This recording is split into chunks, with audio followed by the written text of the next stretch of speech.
Back in my day when I was a kid, I had a PSP with Burnout Legends and it was fantastic. Anytime going on long drives from Melbourne to Sydney, Burnout Legends was my go-to. Well, it's now 15 years later and we've got a better portable console in the Nintendo Switch, and Burnout Paradise has just come out on the Nintendo Switch. If you've not played Burnout before, you own a Nintendo Switch and you want a game that you'll be able to sink hours upon hours into, well, keep watching and let's see if this is something for you. Burnout Paradise for the Switch is a remaster of the original release in 2008.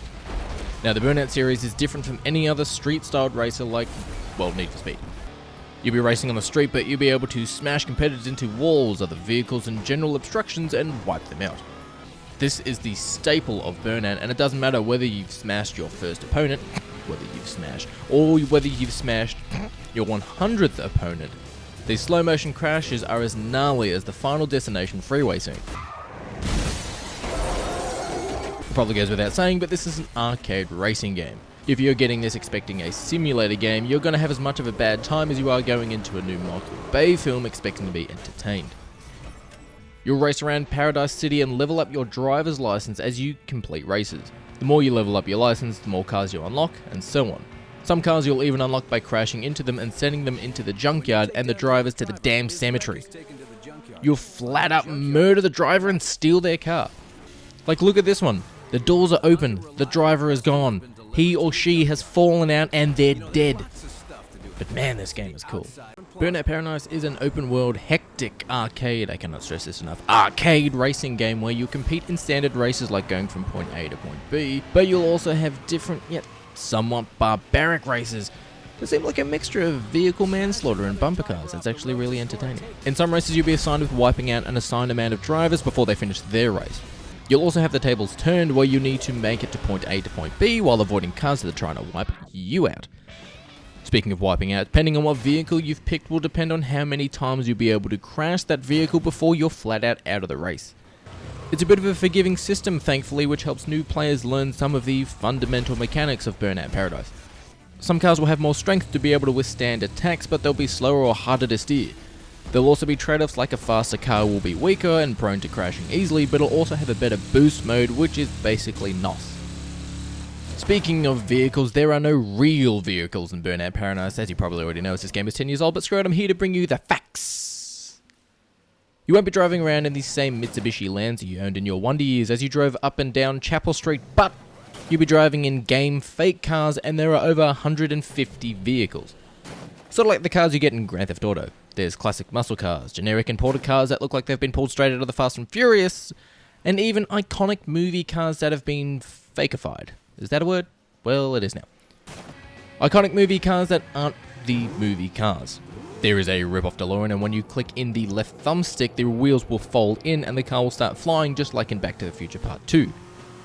There is a rip-off General Lee which has a different flag on the roof but still has its iconic horn.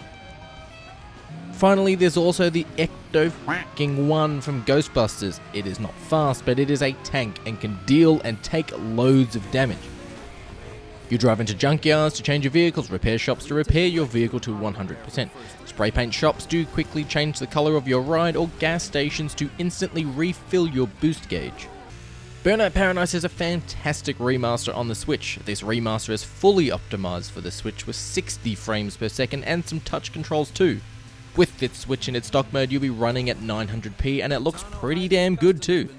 When playing on the go, you'll be down to 720, and for a remaster and for a port on the Nintendo Switch, it still looks great. On top of all of this, it's a remaster, which means all of the previous DLC is included. You'll be able to access the DLC vehicles as soon as the game starts, bypassing all of the starting vehicles. If none of this gets you excited, then the soundtrack should. Every time you fire up Burnout Paradise, Paradise City by Guns N' Roses will play, and if that doesn't get you excited, there's also Alice in Chains, Killswitch Engage, NERD, Jane's Addiction, and a fuckload more. But there are some small issues, and they're so small I wouldn't actually call them issues, but more nitpicks. Now, you will be able to ride bikes around in Burnout Paradise, and you won't be competing in normal races like you would against cars. Also, the car crashes or bike crashes are pretty censored. You'll either instantly respawn or your body will just flat out disappear in the crashes. Also, there aren't many civilian vehicles in Paradise City. Yes, I have hit them, but there should be more cars in the city and less out in the country. There's also no fast travel, so if you are on one side of the city and you want to go out to the countryside, get comfortable. Finally, there are toy cars to drive around in, like this mini F1 car you see right now.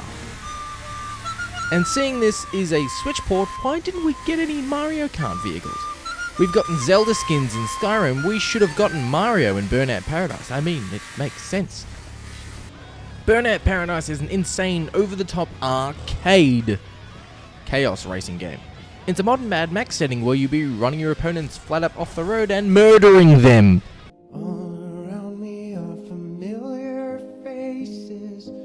If you own a Switch, Burnout Paradise is a must-own if you're a racing fan. Even if you're not the biggest racing fan, it'll still hook you. The wipeouts are insane, the soundtrack will blow your headphones or your speakers. I played the shit out of Burnout Paradise when my brother had it originally on his PlayStation 3 in 2008, and I'm playing the shit out of it now on my Nintendo Switch. Burnout Paradise for the Switch is available now at all good retailers or on the Nintendo eShop and is surprisingly cheap for this great quality port and remaster.